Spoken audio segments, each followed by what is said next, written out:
আমাদের এই সরকার গণতান্ত্রিক সরকার যেমন তারেক রহমানের সরকার তাদেরকে ধারণ করে এই সরকার গঠিত হয়েছে এবং সরকার পরিচালনা করছে। জুলাই যোদ্ধাদেরকে ধারণ করে আমরা আজকে দেশ যে পরিচালনার দায়িত্ব পেয়েছি। আমাদের এই জুলাই যোদ্ধারা তাদের রক্তের বিনিময়ে আজকে দিয়ে আমরা গণতান্ত্রিক পরিবেশ ফিরে পেয়েছি। প্রথমে শ্রদ্ধার সাথে স্মরণ করছি সেই জুলাই যোদ্ধাদেরকে, যারা নিজেকে আত্মত্যাগ করেছেন এই আজকের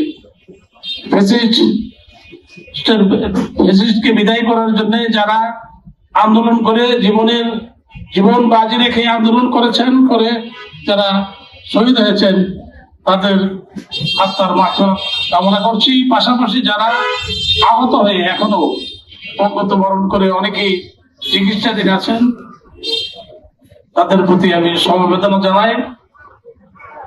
আমি আজকে একটি কথা বলতে চাই, সে কথাটি হচ্ছে যে আমাদের এই জুলাই যোদ্ধারা এদেশের বীর হিসেবে পরিচিত।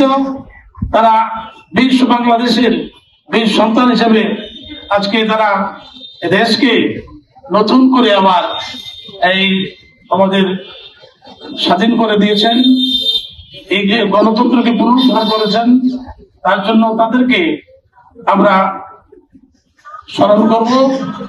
আমি বলতে চাই যে আমি নবীনগরের যারা, বিশেষ করে আমার নবীনগরে যারা শহীদ হয়েছেন, আমাদের যে 6 জন শহীদ হয়েছেন, তাদের স্মৃতি ধরে রাখার জন্য আমরা কিছু সামনে আমাদের কিছু চিন্তা পরিকল্পনা আছে। আমরা সেই ব্যাপারে আমরা কাজ করছি। আমরা এই 6 জনকে আমরা কিভাবে আমরা স্মরণ করতে পারি, তাদের স্মৃতি কিভাবে আমরা রক্ষা করতে পারি, তাদের ভূমিকা কিভাবে আমরা নবীনগরে, সারা বাংলাদেশে তো তাদের আছে, নবীনগরে আমরা একটা সেই আমার একটা পরিকল্পনা আছে, সেই ব্যবস্থা করব।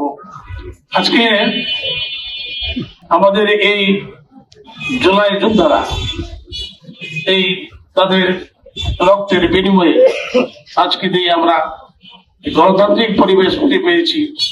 তার জন্য আমরা আমাদের জাতি আমাদের প্রতি কৃতজ্ঞ। আমরা আজকে বলতে চাই যে এই জুলাই যোদ্ধাদেরকে ধারণ করি আমরা আজকে দেশ যে পরিচালনার দায়িত্ব পেয়েছি। আমরা জুলাই যোদ্ধাদের এই ভূমিকাকে আমরা ধারণ করি।